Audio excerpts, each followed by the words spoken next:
वरिष्ठं मातात्मजं मानरवेद मुख्यं श्रीरामदूतं शरणं प्रपद्ये शरण शरणजी हनुमंता तुम्हालो रामदूता काय भक्तीच्या त्या वाटा मददावया सुवटा मस्तकैहि पायावरी आभार करी संतांच्या तायत साह्य मद करावे देवा तुझी खीन सेवा सकल भुवावोनी ओम नमो सद्गुरु निर्गुणा पारणाही तव गुणा बैसुनी माझी रसना हरी गुण वर्णवी हरी गुण विशाल पावन वदवी तो कृपा करून मी तव मूर्मते दिन म्हणून या तीव भाकित से तुमचा प्रसाद झाली पूर्ण हरी गुण वर्णने मी जाण एका वंदित से चरण श्री सद्गुरुची आदरी नमस्कार राम म्हणता रामाचे होई जय पदी बैसोनिया पदवीची घेई जय ऐसे सुख वचनी आहे विश्वासे अनुभवे पाहे प्रप्रसंगी प्राप्त वेळे कीर्तन रूपी सेवेसाठी निवडलेला अभंग देहूची सुप्रसिद्ध साधू सदैव वैकुंठ गमन करणारे संत देव मान्य संत जगमान्य संत संत मान्य संत जगदंदन श्री श्रेष्ठ तुकाराम महाराज यांच्या अभंग गाथ्यातील सो अनुभूती आलेल्या नंतर जो अभंग महाराजांनी तयारी केलेला आहे नामाच्या बद्दलचा विश्वास आणि महाराजांना असल्यामुळे सर्व जगापुढे महाराज सांगू लागले हे जग होय हे मानव हो हे ज्ञानाला पात्र असलेल्या जीवांनो तुम्हाला जर कधी खरा मोठा पुरुषार्थ साध्य करायचा असेल तर माझा ऐका सरळ सरळ भाव अभंगाचा पहिल्यांदा सांगून जातो राम म्हणता रामाची होई जे महाराज म्हणतात या मृत्यू लोकांमध्ये ज्ञानाला पात्र असलेल्या मानवाने देव हवं आणि ते देव होण्याचं साधन आजच्या अभंगात महाराज सांगू लागले की बाबांनो राम हा देव आहे राम हा देव आहे आणि ते जर तुम्ही राम राम म्हणलं की तुम्ही निश्चितच राम व्हाल असं या वचनामध्ये सुख आहे विश्वासाने तुम्ही पहा राम रसाचं जे काही गोडवा आहेत राम रस जो आहे त्या बाकीच्या रसांना तो त्या ठिकाणी फार मोठा श्रेष्ठ रस रामरसाची चवी आहे त्या रामरसाची चवी अन्य रसाला अजिबात त्या ठिकाणी तिच्या बरोबर तुलना होऊ शकत नाही म्हणून अन्न रस रुचवी केवी तुकाराम महाराज बाकीचे रस राम नामाच्या रसापुढे फिके आहेत आणि असं बोलत असताना काही साधक महाराज म्हणू लागले तुम्ही काही अनुभव घेतला का वाचून सांगता महाराज म्हणाले तो का म्हणे चाकून सांगे माझा अनुभव आहे अंगे मी स्वतः चाखलेला आहेत रामरसाची चवी मी चाखलेली आहेत आणि चाखून तुम्हाला सांगतो विश्वास ठेवा निश्चित राम म्हणता रामाची होई जे आता सरळ कीर्तन रूपी सेवेसाठी निवडलेल्या अभंगाचा शब्दशः अर्थ तुम्हा सर्व सज्जन भक्त वर्गाच्या पुढे मी मांडलेला आहे देव स्वरूप स्तोत्रवर्ग मायबाप या ठिकाणी या श्री क्षेत्र सावखेडा या गावी या ठिकाणी मी आल्याच्या नंतर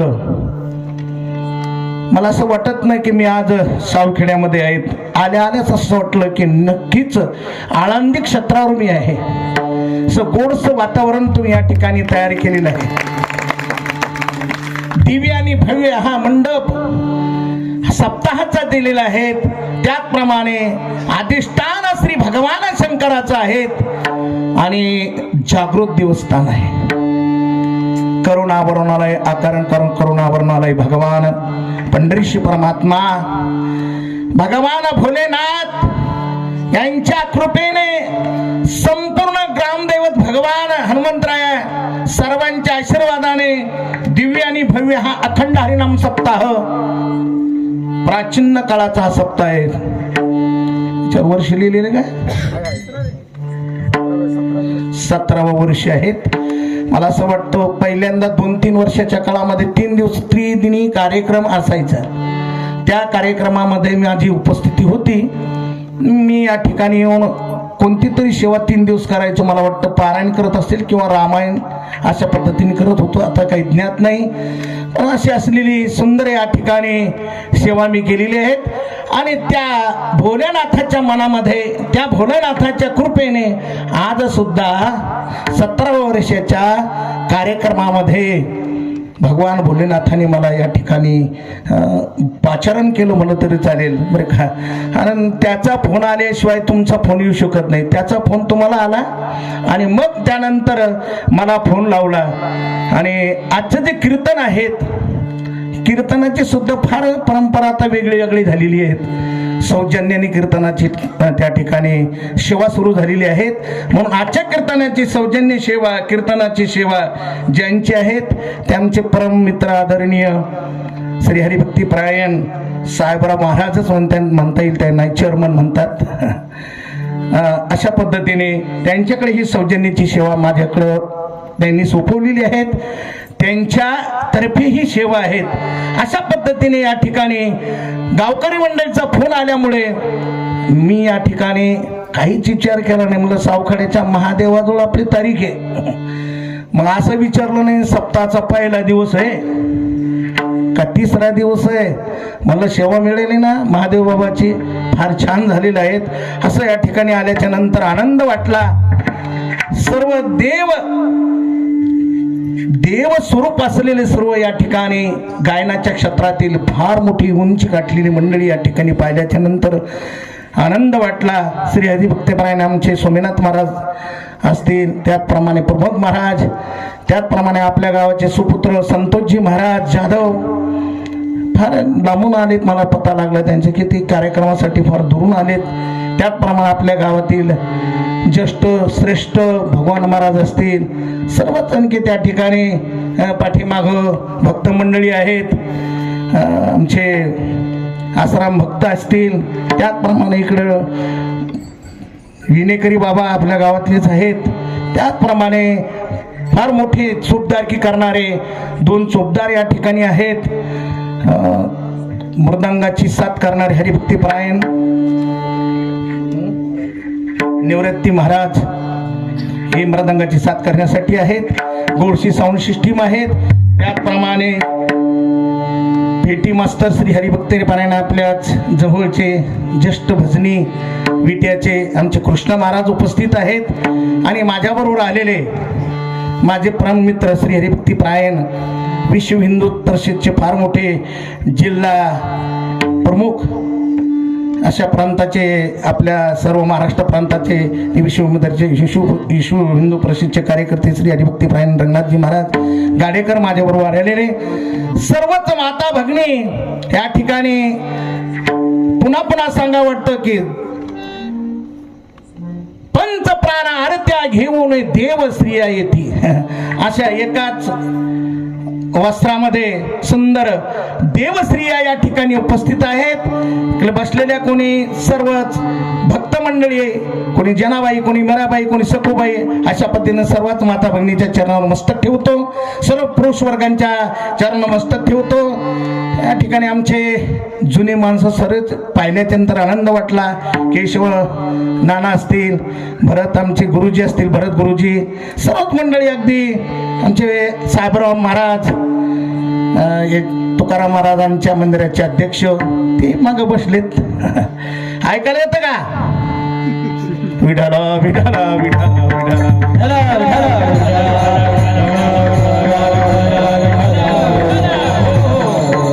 सकाळी ज्यांची तळमळ फोन करायची अशा असलेले आमचे जगन महाराज, त्यांनी फोन केला. ते या ठिकाणी सर्व गावातील भजनी मंडळ सर्वांच्या पायावर नतमस्तक होतो. परिसरातील पंचक्रोशीतील आमचे पोलीस पाटील असतील, विट्याचे, हे सर्व मंडळी अगदी या ठिकाणी भगवान भोलेनाथाच्या मंदिरासमोर अगदी तुमचं सर्वांचं हार्दिक हार्दिक स्वागत करतो. आणि कीर्तनरूपी सेवेसाठी निवडलेल्या माझ्या चिंतनाकडे बोलतो. विठालो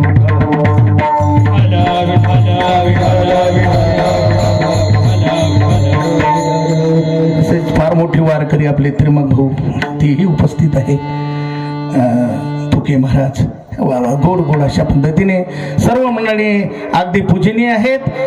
आणि अभंग गोडसा त्या ठिकाणी तुकोबरायचा मी निवडलेला आहे. अभंगाचा भाव इतका गोड आहे की सज्जनांनो, धर्म अर्थ काम आणि मोक्ष हे 4 पुरुषार्थ सांगितलेले आहेत. त्यामध्ये 3 पुरुषार्थाची काय नाही, गौण पुरुषार्थ आहे 3. धर्म म्हणजे काय, तोही पुरुषार्थ आहे, पण तोही सुद्धा घडेल का न घडेल याची काही जास्त हे नाही. अर्थ नाम धन किंवा पैसा म्हणता येईल. धर्म अर्थ काम म्हणजे या जगातलं कोणतं काम, प्रत्येक मनुष्याचं काम काय आहेत हे सुद्धा त्या ठिकाणी गौण ठरले जाईल. पण एक पुरुषार्थ आहे, त्याचं नाव मोक्ष. आणि तो मोक्ष कशाने प्राप्त होईल हे साधन साधू संतांनी निवडलेले असल्या कारणाने आपल्याला मोक्ष पाहिजे बरं का. आणि मोक्ष जोपर्यंत आपल्याला मिळत नाही तोपर्यंत आपल्याला खऱ्या सुखाची प्राप्ती होत नाही. खऱ्या अर्थाने आपल्याला सर्वांना काय पाहिजे, मोक्ष म्हणजे सुख. मोक्षाचं दुसरं नाव आहे सुख. आणि ते सुख प्राप्त होण्यासाठी काय आडवं आलेलं आहेत, काय काढावं लागेल, काय टाकावं लागेल, काय करावं लागेल, काय त्या ठिकाणी कशाची गरज आहे हे साधू संतांनी आपल्याला उपलब्ध करून ठेवलेलं आहे. विठ्ठला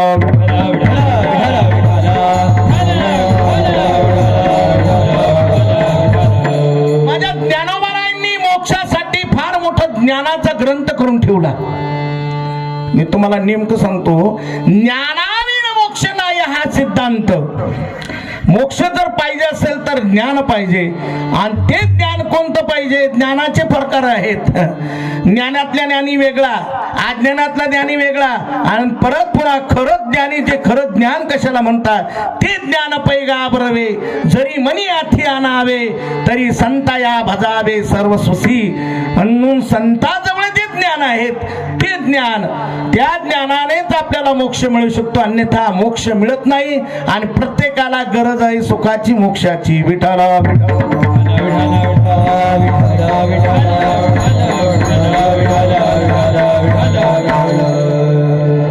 कर्म उपासना ज्ञान हे मोक्षाचे साधन आहेत.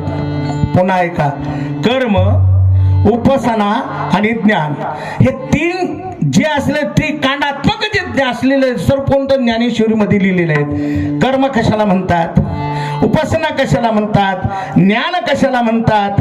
कर्म उपासना ज्ञान हे 3 मार्ग मोक्षाचे असले तरी, 3 साधन मोक्षाचे असले तरी, कर्म म्हणजे बिनचूक प्रपंच करणं, याचं नाव सुद्धा कर्मच आहे. बिनचूक प्रपंच करायचा. नाहीतर मग उपासना चालू आहेत, भक्ती चालू आहे आणि चोका करणं चालू आहे, भजन चालू आहेत आणि चोका करणं चालू आहेत. ते काही भजन ठरू शकत नाही.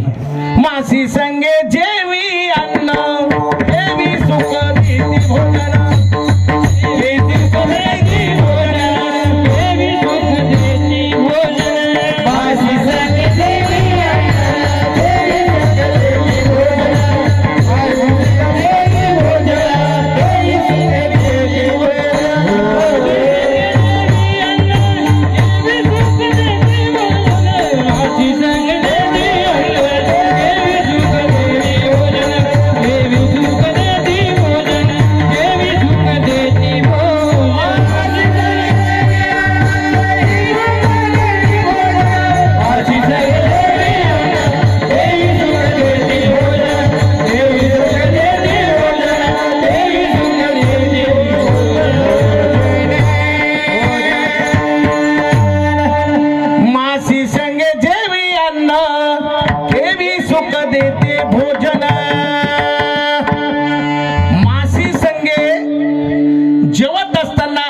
माशी जेवणात जर पडली तर ते जेवण पचन होत नाही. माशी काय करते, ती तर मरतेच मरते, पण त्या अन्नाला नासून टाकते आणि खाणाराला सुद्धा वांती करते बरं का. म्हणून कर्म करत असताना सुद्धा ज्ञानाची गरज आहे. मग ज्ञान कशाला म्हणतात, ते ज्ञान वेदांत शास्त्रामध्ये पहिल्यांदा मी कोण आहे याचं ज्ञान झालं पाहिजे. रामाकडेच नेतो तुम्हाला, तुम्ही कोण आहे. पहिल्यांदा मी कोण कोण आहे, मी कुठून आलो आहे, मला जायचं कुठं आहे, हे 3 प्रश्न आहे. मी कोण आहे, मला येण्याचं मी कुठून माझं प्रयोजन झालेलं आहे, मला कुठं जायचं आहे, मला कुठं जायचं हे जे सांगण्यासाठी मी कुठून आलो, मला कुठं जायचं हे सांगण्यासाठी मी कुठून आलो हे सांगता आलं पाहिजे. आणि मी कुठून आलो हे सांगण्यासाठी मी कोण आहे हे सांगता आलं पाहिजे. विठ्ठल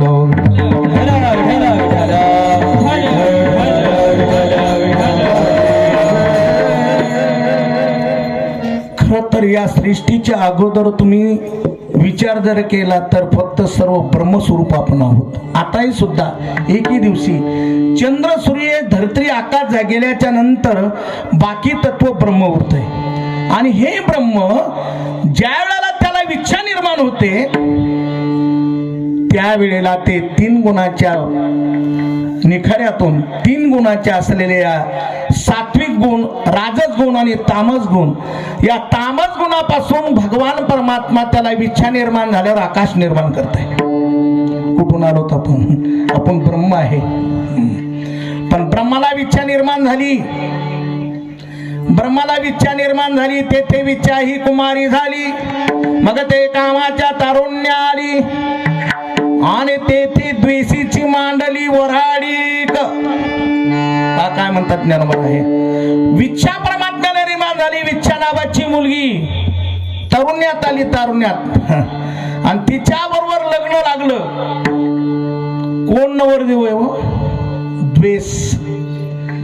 द्वेष नावाचा मुलगा आणि विच्छा नावाची कुमारी मुलगी, दोघांचं लग्न लागलं आणि दोघांच्या लग्न लागल्याच्या नंतर त्यांना मुलगा झाला साबरा पाटील, त्याचं नाव मोह. त्या मोहामुळे मी कोणही सांगता येत नाही. विठ्ठल विठ्ठल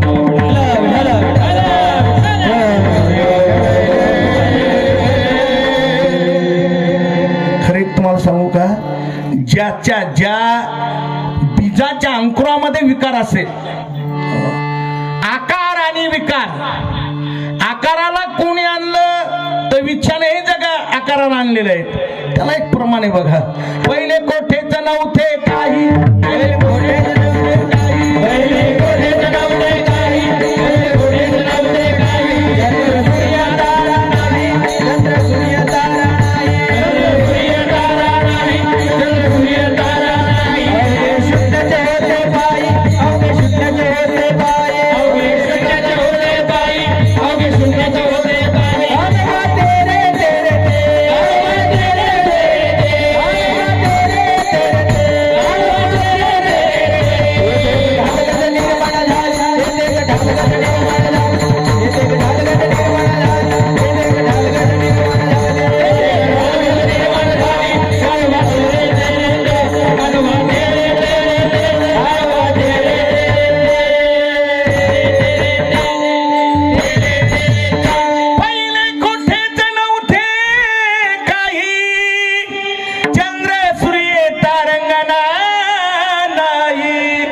काहीच नव्हतं माझा.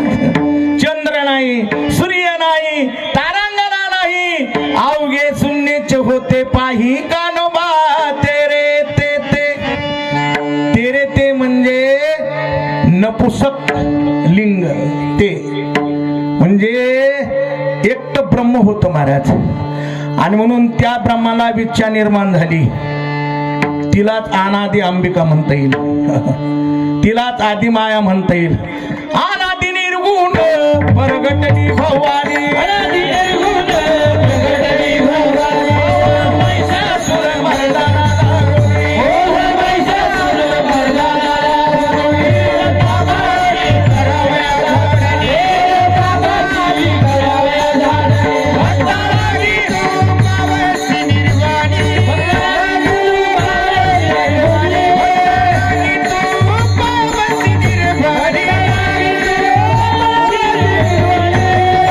निर्वाणी.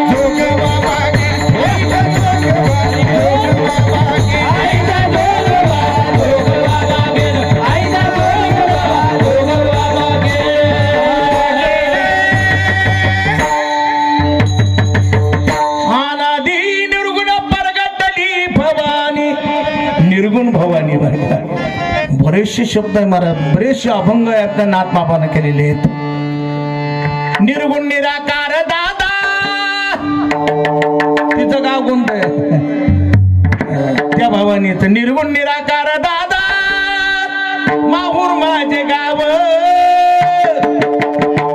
शकून सांग वया आले यमाई माझे नाव, शकून सांग वया आले यमाई माझे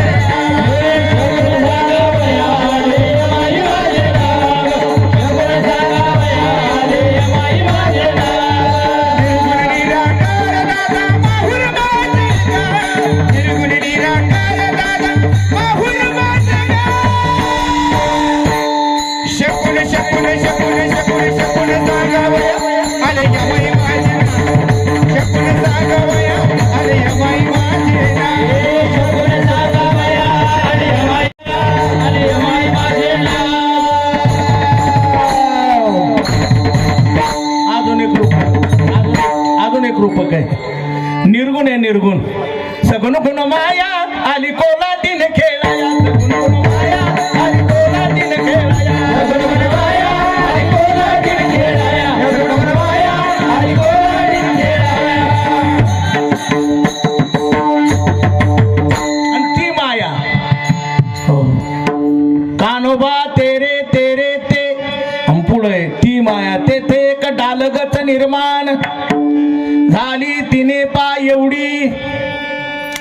ही ख्याती हे जगत तिनेच केलेलं आहे.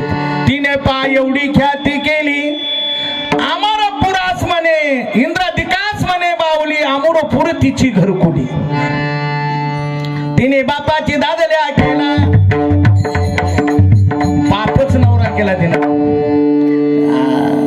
बापाची दादल्या केला, कोण वाईट म्हणे तिच्या बाला, अवघे तिच्या बोलाने चाला. बर तो बाप दादल्या केला भरत गुरुजी, पण त्यांचा दोघाचा संबंधच नाही असं नाथ बाबा म्हणतात. तो तिसी शिवला नाही, वांज गर्भीन झाली पायी, वांज झाली गर्भीन झाली, आणि गर्भीन राहिल्याच्या नंतर तिने कोणाला जन्म दिला? आईशी व्याली सकळ सृष्टी, न पडता अशी ही माया. बरे का अनादि निर्गुण ही माया आकाशाच्या रूपाने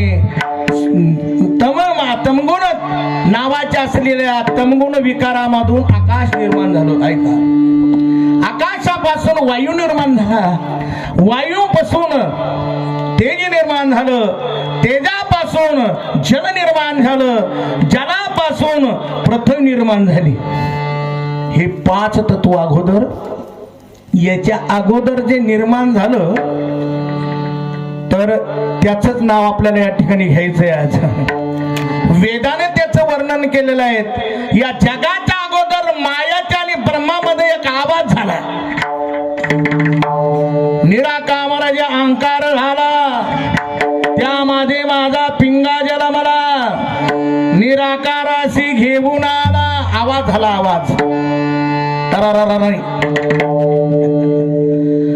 जो आवाज झाला तो आवाज मात्र ज्या ब्रह्मदेवाला भगवान विष्णूच्या नाभी कलमातून ब्रह्मदेव जन्माला आला.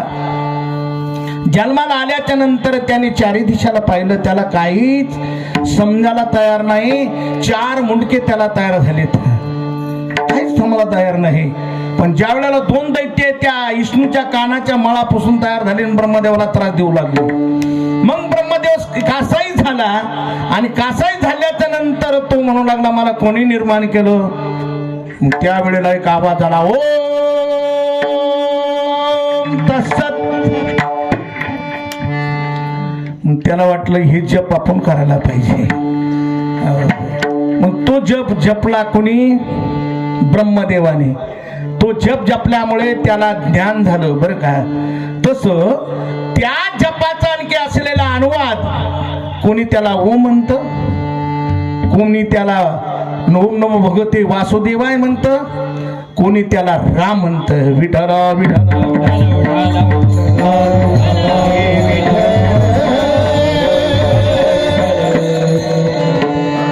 एकदा ध्यानात ठेवा, मी कोण आहे हे ज्ञान झाल्याशिवाय मायाची निवृत्ती होत नाही.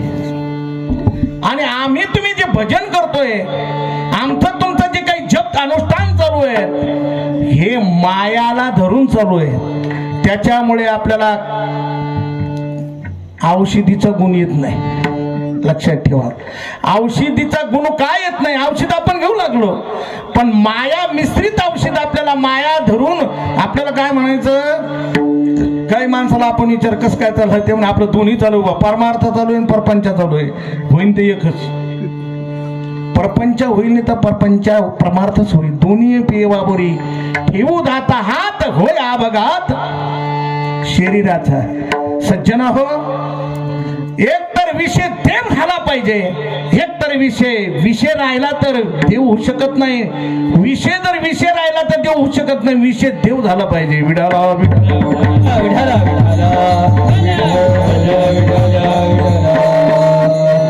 बिघडलं कुठं, लक्षात ठेवा. बिघडलं म्हणजे ज्या वस्तू सत्य नसलेल्या वस्तूला आपण काय म्हणू लागलो, सत्य आहे. आणि जे सत्य नाहीये त्याला तुम्ही किती दिवस सत्य समजलं तर ते सत्य होणार आहे. खर तर हे जगत सत्य नाहीये, ही माया आहे. तुम्हाला एक चरण म्हणून गेलो मी, तो दिशी शिवला नाही आणि वाज गर्भीन झाली पाहिजे. अर्थात मृगाजळाच्या डोहामध्ये वांजेचा पुत्र पोहू लागला. हे जसं खोट आहे. किंवा हनुमंतरायच्या मुलाबरोबर कार्तिक स्वामीच्या मुलीचं लग्न लागलं. महाराज दोन्ही ब्रह्मचारी आणि तुम्ही लग्न कसं लावता. तसंच आहे या सृष्टीचा जो काही उपक्रम आहे, हा जसा वांझेचा आणखी संतती हे जग आहे. विठाला विठा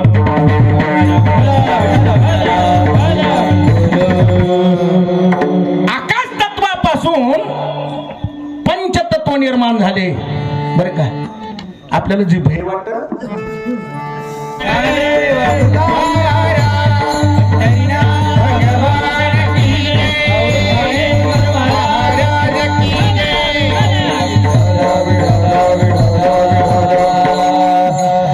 मी तुम्हाला आकाश तत्वाचे गुण सांगत होतो.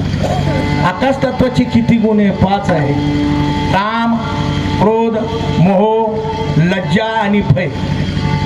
हे आकाशाचे 5 गुण आहेत. वायूचे 5 गुण आहेत. पलायन करणे, अंकुचन, अशा प्रकारचे वायूचे जे गुण आहेत, धाव घेणारे, हे वायूचे गुण आपल्या शरीरामध्ये आहेत. जे जे म्हणून पोकळी आपल्या शरीरामध्ये आहेत, ही आकाशाचे गुण आहेत. हाडं सुद्धा मध्ये पोकळी आहे म्हणून आकाशाचे गुण आहेत. असे 5 गुण आकाशाचे आहेत. वायूचे 5 गुण आहेत. जसे 5 मित्र असतात, 5 जणांना 5 फळं आणलीत आणि मग त्याचे काय केले, त्यांनी भाग केलेत. माझं तू घे आणि तुझं मला दे. तसं ते प्रकार डोळ्याचा जे काय असलेला जे गुण आहे, तो अग्नीचा गुण आहे. आणि अग्नीचा गुण डोळ्याचा असल्यामुळे त्याने उष्णा पृथ्वीला दिला. पृथ्वीपासून पाद तयार झालेले आहेत. डोळे म्हणतात अरे मी पाहतो, तू चल. म्हणून मी तुम्हाला मित्र सांगतो, याचा भाग त्याला द्याला, त्याचा भाग त्याला द्याला. अशा 5 म्हणून पंचतत्वाचं स्थूल शरीर तयार झालं. आणि या स्थूल शरीरातून त्या ठिकाणी पंचप्राण भगवान परमात्म्याने टाकलेत. सुरुवातीला अपान व्यान उदान समान प्राण, त्याच्यानंतर 5 कर्मेंद्रिय, 5 ज्ञानेंद्रिय.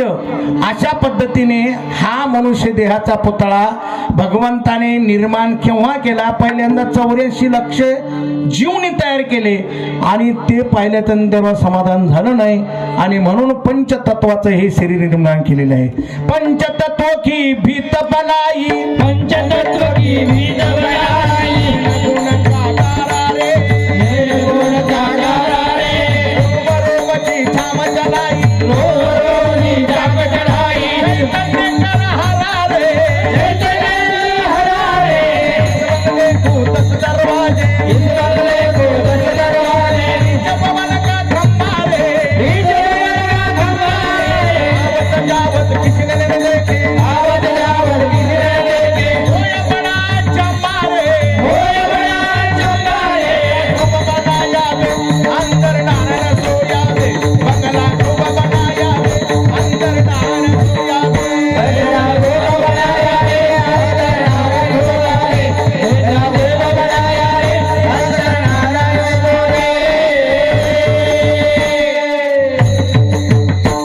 गारुड्याचा खेळ पाहिला का तुम्ही? गारुडे जसा वादीचा सर्प तयार करतो, मातीची साखर तयार करतो, तसा जो गारुडी देव आहे हा साधा गारुडे नाही महाराज, हा फार मोठा वस्ताद आहे देव. और याद करो वस्ताद की, और याद करो करतार की, और याद करो जिने मांडन पैदा किया, ज्यानं हे जग निर्माण केलं त्याची याद करा.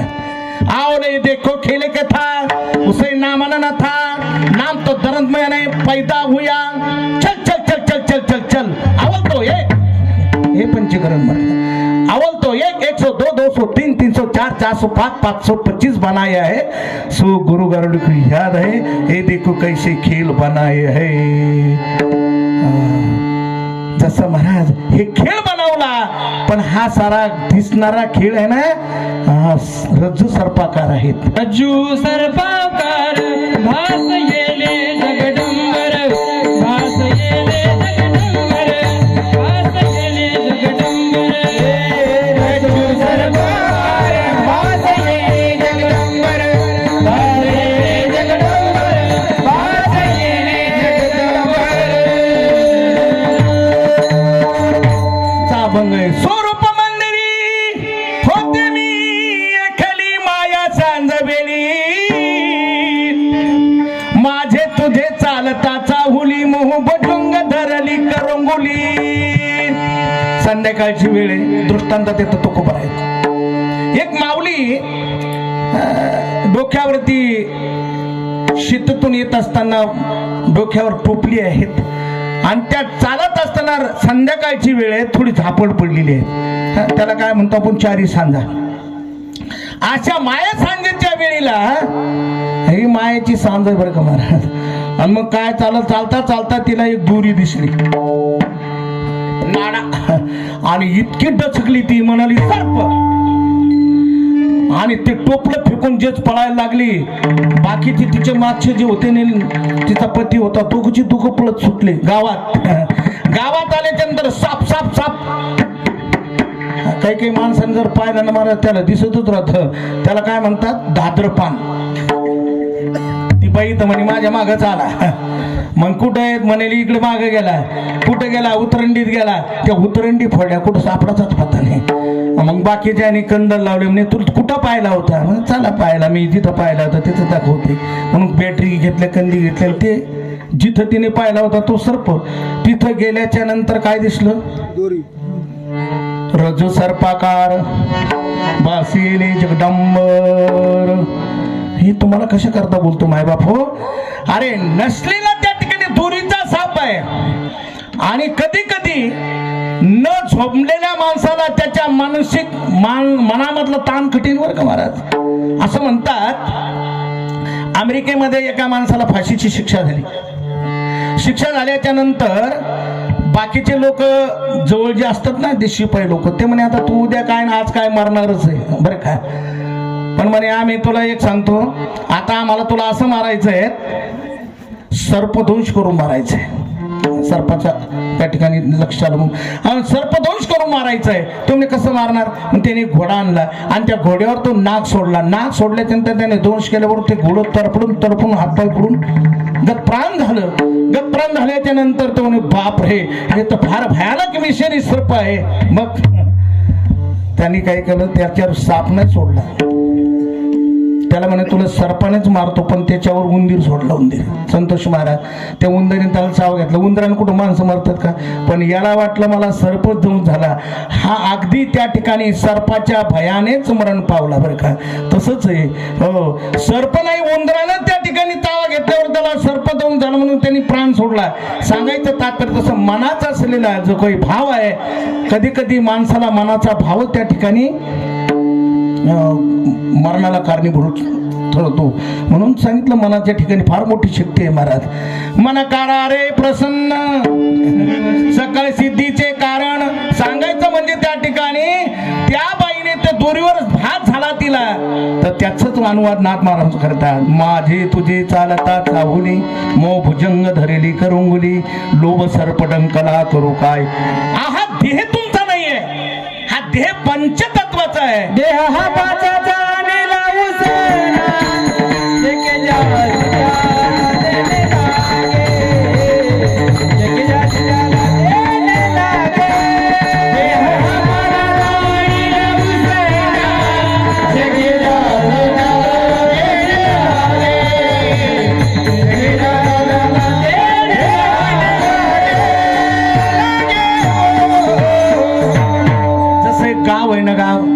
एक शरीर म्हणजे गाव आहे महाराज.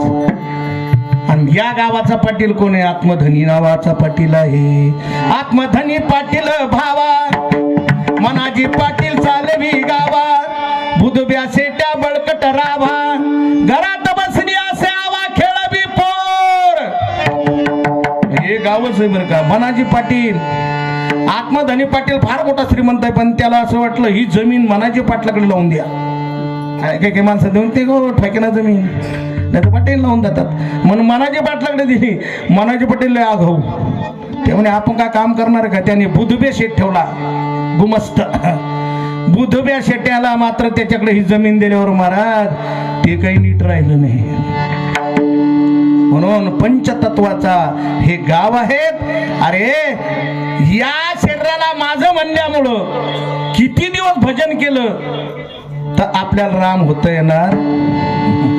शरीर मी आहे. शरीर पंचतत्वाचा असून मी तो पानाची थोर आधी भूली, मी तो पानाची थोर आधी भूली, येथे ओळखी उडाली, ओळखी उडाली, विवेका काय जड झाली, विवेका काय जड झाली, सद्गुरु गावरी बोलवा बाबुली हो,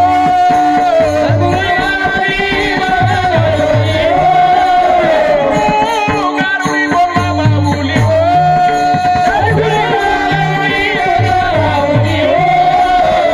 सरपा डंकाला करू काय,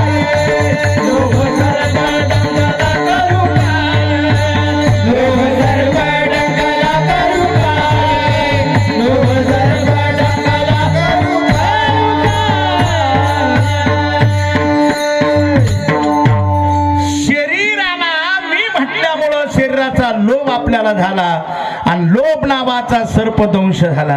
अरे का भाऊ, ममता नावाची नागिन झोंबली आपल्याला.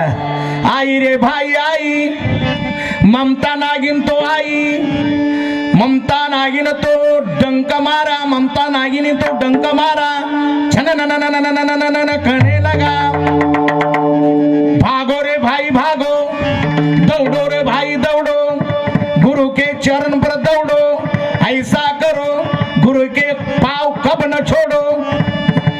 कोणता गुरु? अरे येऊन या गुरुनाथे माथे ठेवला करू, आज्ञा तिमिर गेले सुद्ध मार्ग संचारू, गरज चाली लोफिटा ज्ञान अंधारू, एका जनार्दनी माझा श्री गुरु उद्धारू. श्री गुरु गारुडी आले धावोनी, बोध वैराग्याचे पाजिले पाणी. प्रमाण शुभोच विवेकांजन घातले नाही नाही, सोम शब्द वाजवी नाम धवनी हो. अरे सर्पदंश झाल्याच्या नंतर आबा बाबा बाबा हिंचू चावला,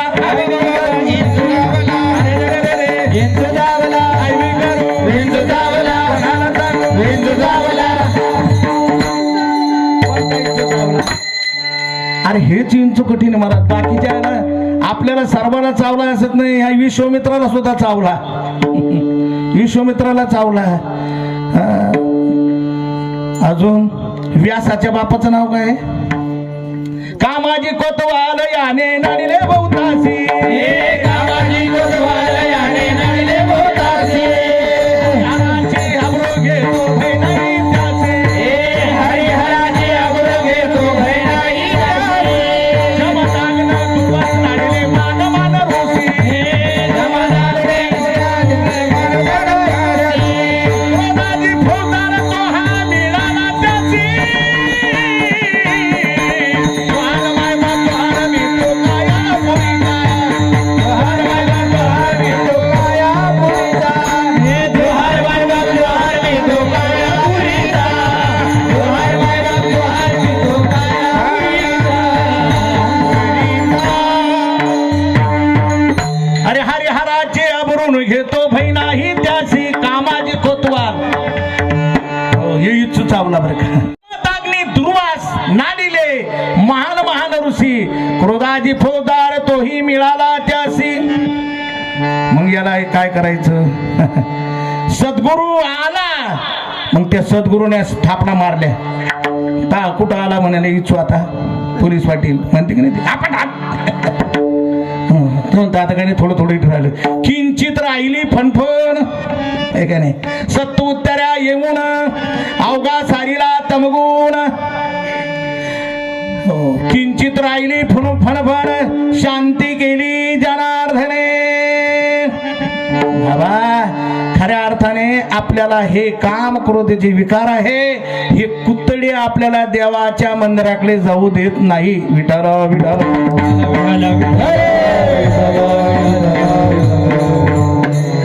हे खरे जोपर्यंत तुम्ही समजले तोपर्यंत यांची भीती आहे.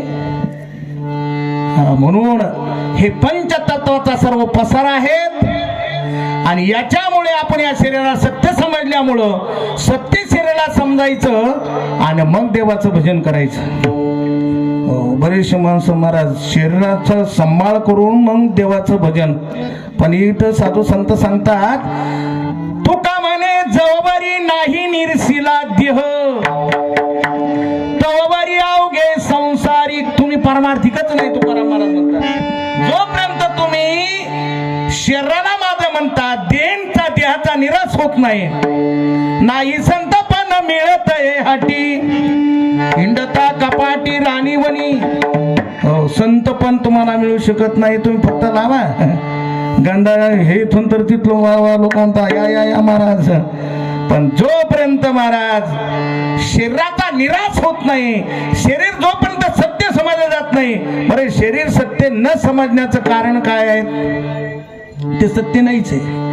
पण आपण सत्य समजतो यालाच म्हणतात अज्ञान. देश नसताना देश समजणे जग नसताना जगाला सत्य समजणे.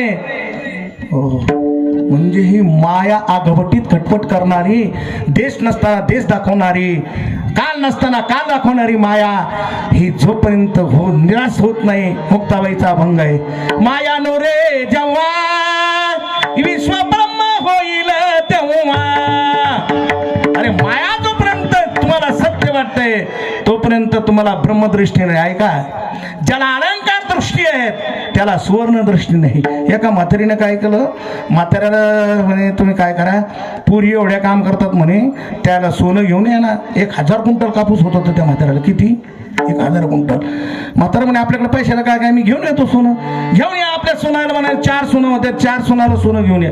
म्हातारा गाडी त्यावेळेला गाड्या बैलाचं काम होतं. त्यांनी बैलवंडी झुकली आणि गेलं सोनाराच्या दुकानात. सोनं देऊन टाका सोनार बाबा. किती लागतं म्हणे किलोभर. सोनाराने इतकी काम थोडी सोन्याची किलोभर मोजलं. भरत गुरुजीने देऊन टाकलं त्या म्हाताऱ्याजवळ. म्हातारा आलं आणि अगदी घरी सुंदर घर होतं महाराज. ते सुंदर बैठक रूम होते. त्या बैठक रूममध्ये ते टेबल होतं. टेबलवर ते आणलं सोन्याची काम ठेवून दिली आणि म्हातारीने सांगितलं बघ ती सोनं आणलं आणि आता बघ त्या याच्यावर ठेवलेलं आहे टेबलावर. म्हातारी आली. म्हातारीने ते पाहिलं. म्हातारीला अलंकार दृष्टी होती. दृष्टांत ध्यानात ठेव कशासाठी. म्हातारीला कशी दृष्टी होती अलंकार दृष्टी. म्हणजे ती एकदानी शेवण पिसती चोत जुब्बे जेवढे अलंकार आहे गळ्यातले कानातले नाकातली नथ याला ती म्हातारी सोनं म्हणत होती. आणि तिने ते सोन्याची काम पाहिली जगन्नाथ महाराज. म्हातारी गरम झाली. म्हाताऱ्यावर सोनंच आणलं नाही तुम्ही. बिलकुल याला सोनं म्हणतच नाही. तुम्हाला अगं काय भाव आहे आता सोन्याचा हिशोब करा. 1 किलो सोन्याचे पैसे देऊन आणले म्हणते सोनं नाही. अगं असं काय करतायत. सोनंच आहे. म्हणजे म्हातारीला अलंकार दृष्टी होती सुवर्ण दृष्टी नव्हती. त्याच्यामुळे म्हातारी त्या सोन्याला सोनं असून काय म्हणत होती हे सोनं नाही. म्हाताऱ्याला सुद्धा दृष्टी नव्हती. म्हाताऱ्याने फक्त सोनावर विश्वास ठेवला. सोनं ते घेऊन आलं. मग परत पुन्हा म्हातारीला गाडीत बसवलं तांग्यात बसवलं त्या बैलबंडीत. परत पुन्हा सोनाराच्या तिथं म्हातारी सोनाराच्या दुकानात गेले म्हणे हे सोनं हे आता ती वर लटकेल होते ना हे शेवण पीस एकदानी ते काय म्हणतात गलठण असं पाहिल्यावर म्हातारी म्हणे याला सोनं म्हणतात. मग तो सोनार म्हणे म्हाताऱ्याने हे सोनं मागितलं नाही. म्हाताऱ्याने किलोभर सोनं मागितलं मी मोजून दिलं. म्हणे याला सोनं म्हणतात का सोनार दादा. म्हणे यालाही सोनं म्हणतात आणि यालाही सोनं म्हणतात. तसे सोनं दाखवून देणारे ओळख करून देणारे जगात सोनं काय आहे दाखवून देण्याची जशी सोनारानं त्या ठिकाणी म्हातारीचं म्हाताऱ्याचं भांडण मिटवलं तसं साधू संत सांगतात हे जग जे आहेत हे ब्रह्माचा अलंकार आहे. विठाला विठाला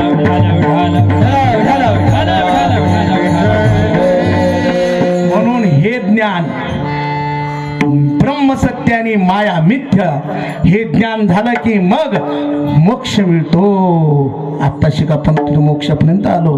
आता हा पुरुषार्थ तुम्हाला सुरुवातीला सांगितला मी. मनुष्य द्यायला आल्याच्या नंतर माणसाने मोक्ष मिळवावा. मग मोक्षाचे साधन ही माया कशाने कमी होईल महाराज? खऱ्या अर्थाने कर्म आणि उपासना हे साधन करायची की नाही? मग पंढरपूरच्या वारीला जायचं की नाही? भजन करायचं की नाही? हे करावं लागेल. जोपर्यंत पुण्य वाढत नाही तोपर्यंत ज्ञान होत नाही. विठाला विठाला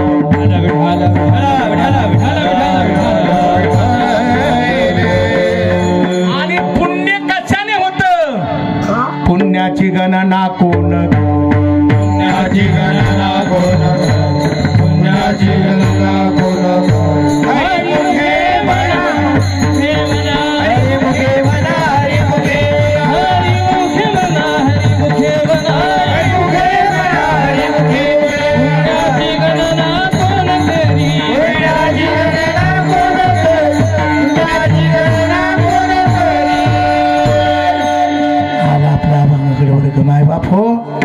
आपल्याला देवाची आवड निर्माण होण्यासाठी ज्ञान होण्यासाठी पुण्याची गरज आहे. पुण्य वाचून देव आवडत नाही.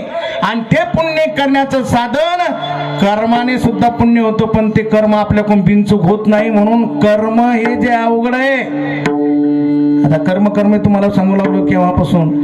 तुम्ही सकाळी उठल्यापासून तर तुमची पूजा हे कर्मच आहे.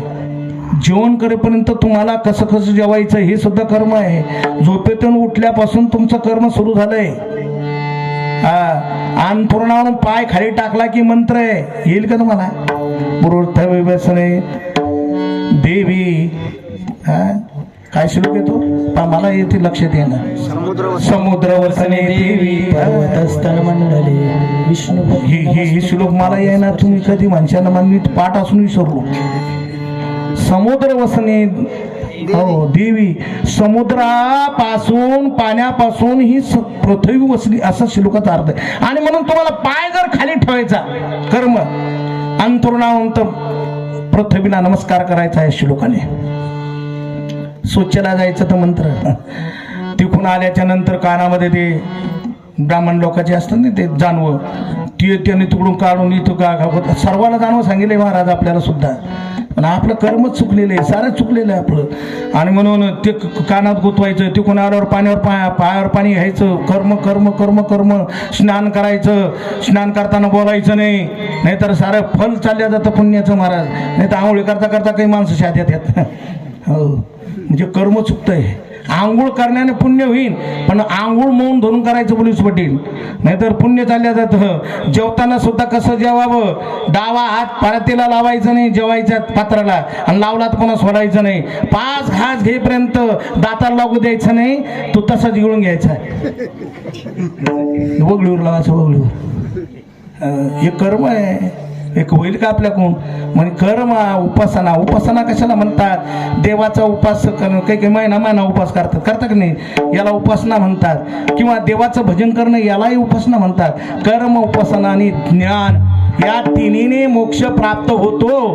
पण सर्वात सोपं साधन कोणतं आहे तर नाम हे साधन सोपं आहे. कृतयुगामध्ये ध्यानाने देवाची प्राप्ती होत होती आहे का? यज्ञाने देवाची प्राप्ती होत होती. द्वापार युगात पूजेने देवाची प्राप्ती होत होती. आणि कलियुगामध्ये कलियुगा माझी करावे कीर्तन. कलियुगा माझी करावे कीर्तन. कलियुगा माझी करावे कीर्तन.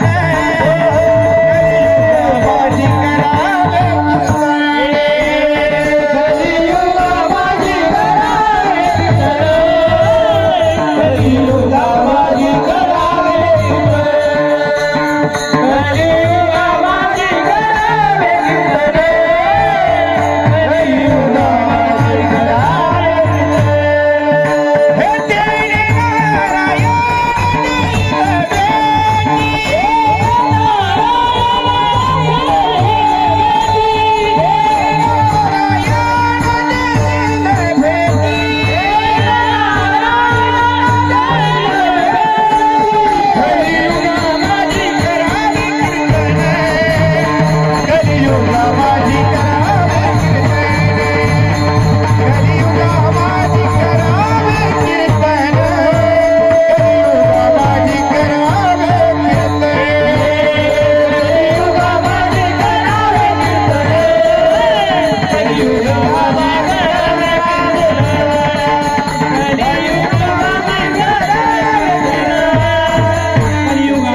कलियुगामध्ये करावे कीर्तन तेने नारायण देईल भेटी. कलियुगामध्ये भगवान परमात्माचं चिंतन केलं की त्याने देव भेटतो महाराज. पण हे भजन करण्याच्यासाठी हे जगत मिथ्या हे ज्ञान झालं पाहिजे, तेव्हा खरं भजन होईल. त्याच्यामुळं काय होईल, ह्या जगातली माया पूर्ण संपून जाईल आणि तत्वनिशी महावाक्याचा बोध होईल आणि मग ते भजन करणं म्हणजे मग त्या भजनासारखं निक त्याला भजन म्हणतात. असं भजन येण्यासाठी ज्ञानाची गरज आहे. कलियुगा माझी करावे कीर्तन. आता महादेव बाबा सुद्धा कीर्तन करतात. कोणाचं कीर्तन करतात? राम पूजे सदा शिव भजन करी महादेव. थोडा प्रसंग सांगतो का त्याचा. 100 कोटी श्लोक वाल्मिकाने रामायण तयार केलं. किती? 100 कोटी. आणि 100 कोटी रामायण तयार केल्यावर आता जसं एखादा धनाचा अंडा असतो ना, मग त्या धनाचा अंडा तयार झाल्यावर मग लोक भांडत असतात, भाऊ भांडत असतात. तसे 3 जण भांडायला लागले या रामायणासाठी. पाताळातले फणंग नाग, मृत्यू लोकातले मानव आणि स्वर्ग लोकातले देव, तिन्हीचं भांडण लागलं. स्वर्ग लोकातले देव म्हणू लागले राम आमचा आहे. रामाने मृत्यू लोकात अवतार का देव आहे म्हणून रामायण आमचं. फणंग लोक म्हणू लागले लक्ष्मण हा शेषाचा अवतार तो आमचा असल्यामुळं रामायण आमचं. मृत्यू लोकातले म्हणू लागले मानव शरीर रामाने धारण केलं म्हणून रामायण आमचा. असा प्रस्ताव भांडणाचा. कुठे गेला हा प्रस्ताव? भगवान शंकरकडे भांडण घेऊन गेले. ते म्हणतात रामायण आमचं, हे म्हणतात रामायण आमचं, ते म्हणतात रामायण आमचं. भगवान शंकरांनी सांगितलं बा तुमचं मी ऐकून घेतलं, पण 3 वाटे करतो. रामायण 3घालाही वाटून देतो. म्हणून 100 कोटी रामातले 33 कोटी एका लोकाला दिले. म्हणजे मूर्ती लोकातल्या लोकाला 33 कोटी, स्वर्गात लोकातल्या देव लोकाला 33 कोटी आणि पाताळात लोकांना 33 कोटी. खाली किती उरले? 1 कोटी. 1 कोटी मधून आता 33 लाख तिघाला दिले. खाली किती उरले? 1 लाख. आता 33 हजार तिघाला दिले. खाली किती उरले? 1000. आता 1000 श्लोक उरल्याच्या नंतर आता 3 लोकांना दिले. खाली किती उरले? 100. आता 100 श्लोक उरले. त्याच्यातून पुन्हा 33 श्लोक एकाला दिले. खाली किती उरले? 10 श्लोक. आता 10 श्लोक परत पुन्हा त्यातून 3 वाटे केले. 1 श्लोक राहिला. 1च श्लोक राहिला 32 अक्षराचा. 1 श्लोक राहिला. त्याला त्या श्लोकामधून 32 अक्षर आता 10 अक्षर एकाला दिली. खाली किती अक्षर उरले? 2. माझ्या बाबा म्हणे बरे खरे मी एवढा बेजार झालो वाटण्या करून आणि 2 अक्षर उरले. ते 2 अक्षर मला देता का? बाकीचे म्हणे आता तुम्हाला द्यावंच लागेल, कारण त्याच्या वाटण्याच करता येत नाही. म्हणून राम राम दोन्ही अक्षरे, राम राम दोन्ही अक्षरे,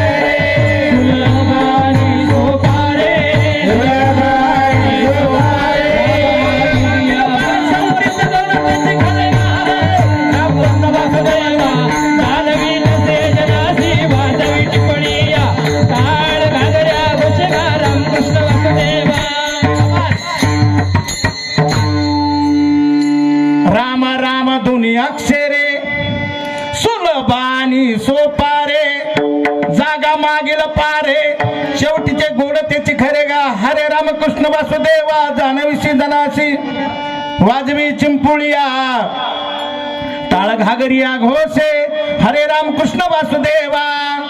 म्हणून राम राम दोन्ही अक्षरे, सुलभ आणि सोपारे. भगवान भोलेनाथ ते 2 अक्षराचा जप करतात. पार्वती मातेने एक दिवस विचारलं महादेवा तुम्ही सर्व देवान मोठे देव आणि तुम्ही रामाचं भजन करतात? ते म्हणे तुला एकांतात जाऊन सांगतो जरा चाल माझ्या बरोबर. म्हणून ते पार्वतीला घेऊन समुद्राच्या काठावर आले आणि नामाचा महिमा सांगता सांगता पार्वतीला निंद्रा लागली. त्यावेळेस भगवान विष्णू विचार केला एवढं मोठं नामाचं ज्ञान ते फुकट चाललं, म्हणून माशाचं पात्र करून ते ज्ञान मच्छिंद्रनाथ म्हणजे विष्णूने ऐकलं आणि तेच परत पुन्हा गोरक्षाला सांगितलं. तेच ज्ञान गोरक्षाने गहिनीनाथला सांगितलं आणि गहिनीनाथाने तेच ज्ञानोबरायला सांगितलं. 3 संप्रदाय आपले, एक दत्त संप्रदाय आहेत, एक नाथ संप्रदाय आहेत आणि एक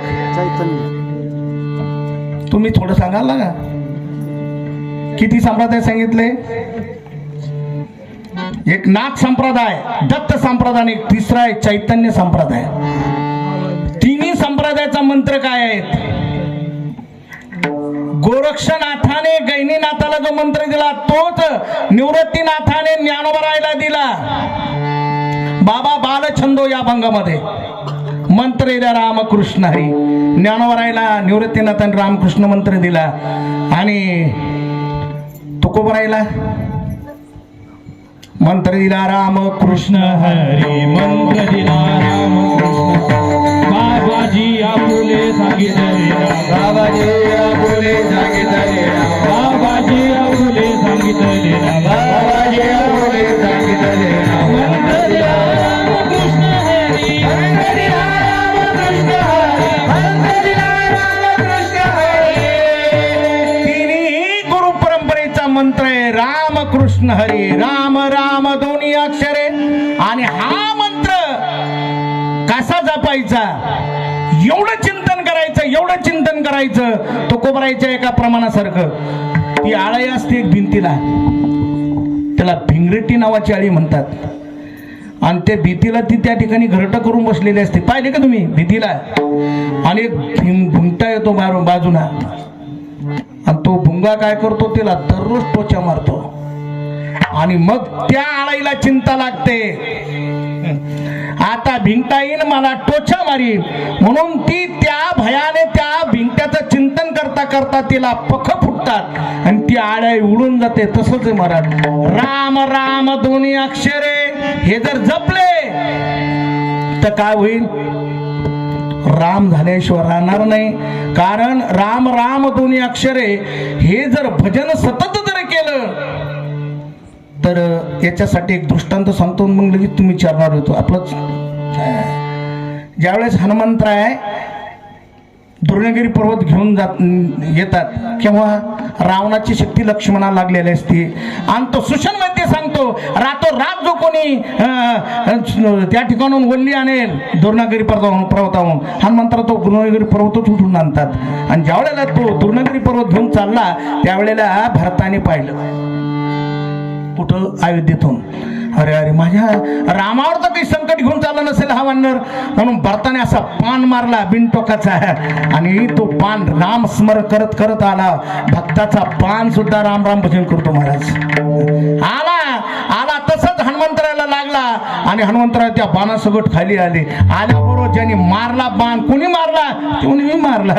तुम्ही कोण? डोळे भरून पाहिलं तर रामासारखाच पुतळा दिसला. कोण? भरत. भरताला बोलू लागला कोण? हनुमंतराय आहे. हा ओळखच झाली नाही हनुमंतरायाला, हा रामच आहे. ते म्हणे तुम्हाला भय वाटलं का? तुम्ही रावणाच्या भयाने अयोध्येत आले का काय? लक्षात ठेवा, हनुमंतरायचा असा समज झाला की रामच इथं आला.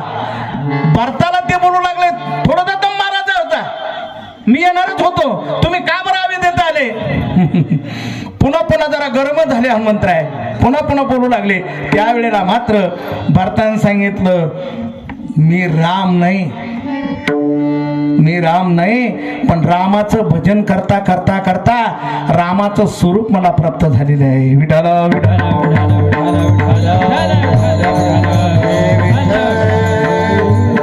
हनुमंतरायने पाहिले तुम्ही कोण? म्हणाले मी भरत. अहो म्हणाले जराही तुमच्यात आणि रामात फरक नाही. याचं कारण काय? राम म्हणता रामाची होई, राम म्हणता रामाची होई, राम म्हणता रामाची होई, राम म्हणता रामाची होई. पदी मैं सोनी पदवी घेई, पदी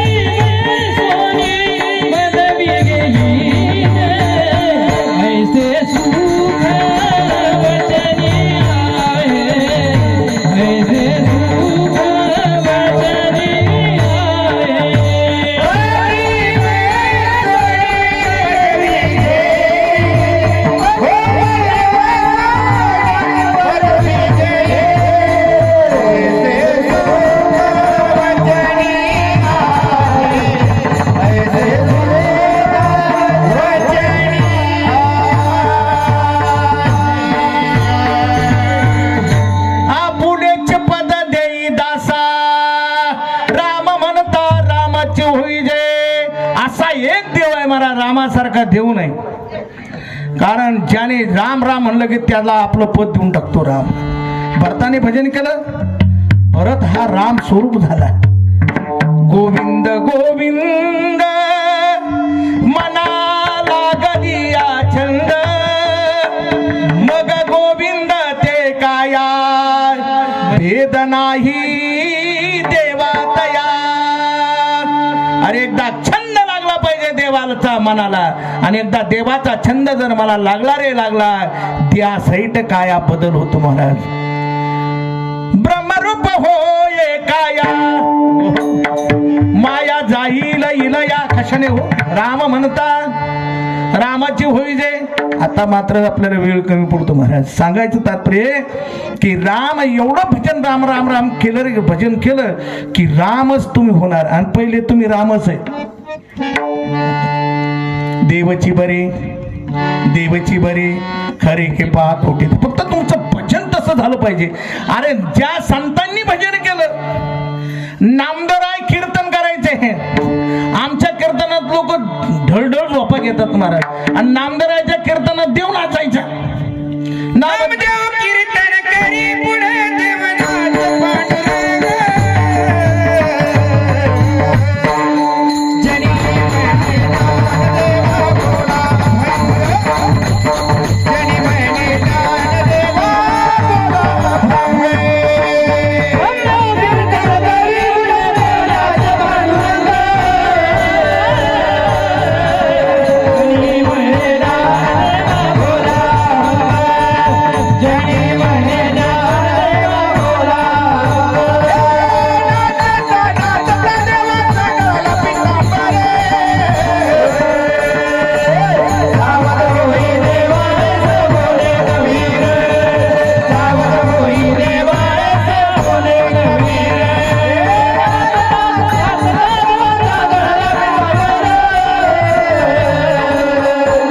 सावध होई देवाचे बोले कबीर. सावध होई देवाचे बोले कबीर.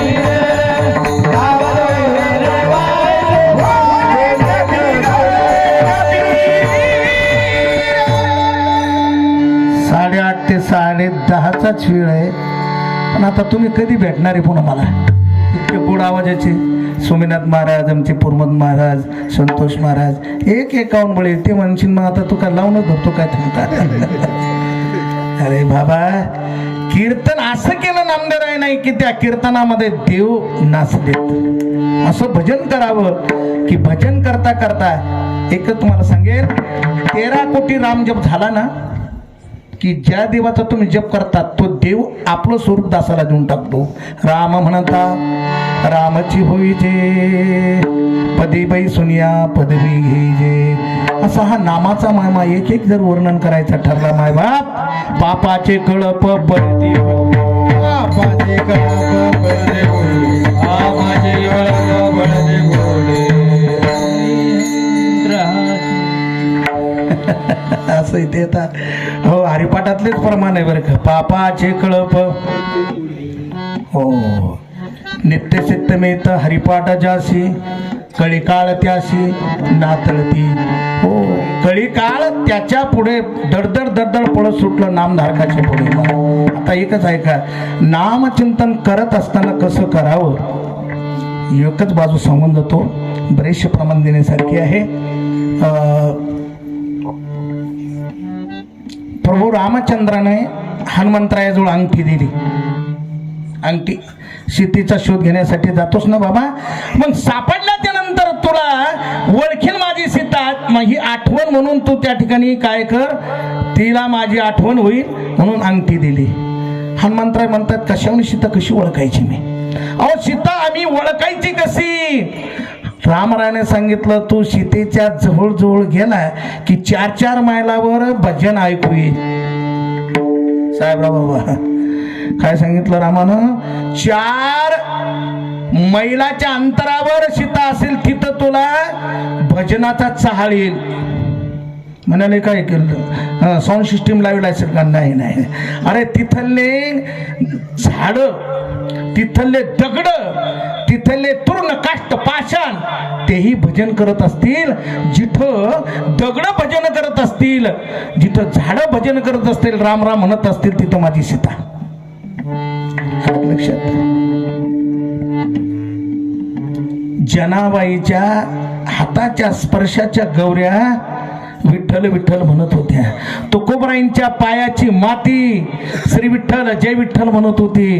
अर्जुनाचे केस श्रीकृष्ण जय कृष्ण म्हणत होते. आमचं तोंड देवाचं नाव घ्यायला सुद्धा जागृतीत आम्हाला त्या ठिकाणी मिळाली. पोळींनी तर वाजली टाळी, मिळाली पोळी तर वाजली टाळी, तर बसली दात खिळी. आमचं असं आहे, अखंड हरिनाम सप्ताह आहे, पण अखंड हरिनाम सप्ताहच नाही आमचा. लाईन गेली की झालं भजन बंद. आता कीर्तन झालं की झोपले. अरे भक्तांचं नामधारकाचं सीतेचं दा हनुमंतराय, अरे माझी सीता तिन्ही अवस्थेत भजन करत असेल. राम म्हणता रामाची होईजे, पण केव्हा होईल? तिन्ही अवस्थेत भजन बंद नसलं पाहिजे महाराज. तिन्ही अवस्था म्हणजे जागृती, सुसुप्ती आणि स्वप्नी. जागृती, स्वप्नी, सुसुप्ती न आठवे. आणि या तिन्ही अवस्थेत त्याचं भजन चालू आहे. तो राम म्हणता रामाची होईजे. मग राम त्याला आपलं पद देईल. पदी बाई सुनिया पदवी घेली. ऐसे सुख वचनी आहे, ऐसे सुखनी या वचनात आहे, पण विश्वास पाहिजे. पुन्हा एक मिनिट आहे का? तुळशीदासाला राम भेटतो, बोलतो. तुळशीदासांची अशी चर्चा बादशाने ऐकली. भरत गुरुजी बादशाह म्हणजे त्यावेळेला राजा होता. आणि त्याने काय ठरवलं? तुळशीदासाला सांगितलं, मी राजा आहे, तुला राम बोलतो, पण मला सुद्धा रामाची भेट करून दे. तुळशीदासाने सांगितलं, राजे पैशानं देव भेटत नाही, राजे सत्तेने देव भेटत नाही. राजे गिरीधर लाल तो भाव का भूका, त्याला भाव असेल तर तो देव भेटत असतो. तेव्हा कसा नाही, मी राजा आहे, राजा बोले. टाकलं न कुंडून तुळशीदासाला. जोपर्यंत तुम्हाला रामाची भेट करून देत नाही तोपर्यंत तुला सोडत नाही. हनुमंतराला रागच आला. म्हणे माझ्या तुळशीदासाची हेळण्या करतो. हनुमंतरायनं सैन्य सोडो महाराज. अवघ्या असलेल्या बादशाच्या नगरीमध्ये हे कोणाचे कपडे फाड, कोणाला चिमकुरी घे, मोठा ठण ठण ठण ठण साऱ्या नगरीमध्ये दणका दणका. त्यावेळेला मग मात्र त्या ठिकाणी तुळशीदासाला विचारलं कोणा बादशानं, काय रे बाबा ही सेना कशी आली? म्हणे काय नाही, आता रामाचं सैन्य म्हणजे ही वानर आहेत, आता राम येतील. म्हणाले राम येतील केव्हा? आमची सारी नगरी अगदी चळोके पळो करून सोडली. सोडून दिलं महाराज. सांगायचं तर बादशानं सांगितलं, नाही नाही नाही नाही, तुझा राम जर आला तर काय करतील वानर? एवढं एक मारवडी पुन्हा तुळशीदासाकडे 2 लाखाची पिशी घेऊन आला पैशाची. आणि तुळशीदासाला म्हणे, तुला 2 लाख रुपये देतो, पण मला रामाची भेट करून दे. तुळशीदास म्हणे, बाबा रे पैशाने देव मिळत नाही, आशाने देव पावणार नाही रे. देव काही बाजारचा भाजीपाला नाही रे. म्हणे नाही भाव, म्हणे देवा मला पाव. हे मारवाडी दादा, पैशाने देव पावत नाही. तुला जर देव पाहायचा असेल, राम पाहायचा असेल तर एक भाला उभा केला तुळशीदासानं, लोखंडाचा भाला असा नीट उभा केला. म्हणाले पिंपळावर जा, आणि पिंपळावून या भाल्यावर उडी मार, तुला राम भेटल. तेव्हा मला मारायचं नाही. पिशी उचलली, पैशाची निघून गेला. एवढ्यामध्ये क्षत्रिय पुढून येत होता. मारवडे दादा कुठे गेले? ते म्हणाले काय नाही, गेलतो तुळशीदासाकडे रामाची भेट घेण्यासाठी. 2 लाख रुपये देतो होतो, तरी त्याने घेतले आणि रामाची भेट करून दिली नाही. ते म्हणे रामाची भेट होती का? पण म्हणे हो होती, पण मग त्याने करून दिली नाही ना. ते म्हणे जा तुम्ही, मी प्रयत्न करून पाहतो. मग तो क्षत्रिय आला. तुळशीदासाला विचारलं, राम मला भेटेल का? तुळशीदासानं सांगितलं, त्याला मी जसं सांगितलं तसंच तुला सांगतो, भाल्यावर उडी मार. भाला राहूला पिंपळाच्या झाडावर जा, तिथून भाल्यावर उडी मार. महाराज मागं पुढंच त्या ठिकाणी क्षत्रियानं पाहिलं नाही. जेच पिंपळावर रेंगला आणि श्रीराम म्हणून उडी मारली. रामाने मध्येच झेलून घेतलं महाराज. ऐसे सुख वचनी आहे, विश्वासे अनुभवे पाहे. विठोबा रखुमार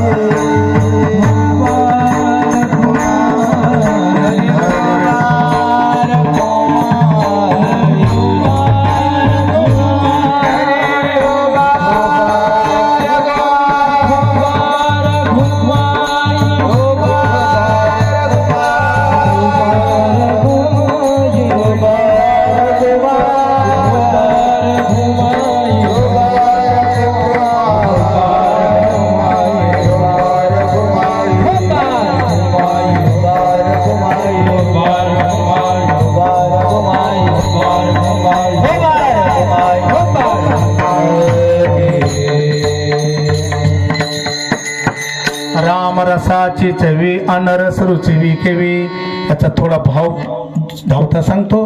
राम नामाचं जे की गोडी आहेत, जीवे गोड तीन अक्षराचा रस अमृत दयास फिके पुढे. इतकं गोड आहे नामदेवाचं बाबा, हो इतकं गोड नाव आहे की अमृत त्याच्या पुढं फिका आहे. आन रस रुचवी केवी तुकोबा आहे. हो तुम्ही आम्हाला सांगता की तुम्ही त्याचा अनुभव घेतला. तुका म्हणे चाकून सांगे माझा अनुभव आहे अंगे. ज्ञानेश्वर माऊली ज्ञानराज माऊली ज्ञानेश्वर माऊली ज्ञानराज माऊली ज्ञानेश्वर माऊली जय ज्ञानेश्वर माऊली ज्ञानराज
जशी तयारी असेल त्याप्रमाणे नामाची शक्ती त्या ठिकाणी त्याला अनुभूतीला येते. जी अनुभूती तुकोबरायाला आलेली आहेत ती अनुभूती आजच्या अभंगात तुकोबराय देतात. माणसाला परमार्थाची अनुभूती आली पाहिजे आणि भक्ताची अनुभूती भक्त घेत असतात. हनुमंतरायाचं तुम्हाला त्या ठिकाणी सांगितलं मी की सीतेला ज्या वेळेला शोध करत असताना हनुमंतरायाला 4 योजनेच्या अंतरावर दगड भजन करत होते आणि बघ त्यावेळेला तिथंच मस्तक टेकवलं माझ्या बजरंगबलीने की माझी सीता माता निश्चित आहे. अहो ज्या वेळेला जवळ जातो गवतातून भजनाचा आवाज येत होता. तरुण काष्ट भाषान सर्व भजन करत होते. नामधारकाच्या जवळचे सर्व निर्जीव सुद्धा सजीव होऊन भजन करतात. अशी शक्ती ज्या नामधारकाची आहेत त्याला राम तो का होणार नाही. म्हणून अशी साधना नामाची ज्याने केलेली आहेत त्याला निश्चितच त्याचं सर्व अंतर मिटून जाईल, त्याची माया संपून जाईल आणि त्याच्या जन्म मरणाची व्यथा मिटून जाईल. चतुर्भुज नर होणे ठेले तो चतुर्भुज नर होईल. हरिपाठ कीर्तिमुखी जरे गाय पवित्रची होईल त्याचा नामचिंतनाने काय होणार नाही महाराज. नामाचा महिमा आजच्या असलेल्या अभंगामध्ये तुकोबाराने वर्णन केलं की देव होतो आणि देव होण्यासाठी सत्ता आहे. भगवान शंकर देखील भजन करतात. ज्ञानी माणसानं सुद्धा राम भजन करावं. गाते श्रोते पाहते सकाळा ते नवने करावे. विठ्ठल चिंतन विठ्ठल जय जय जय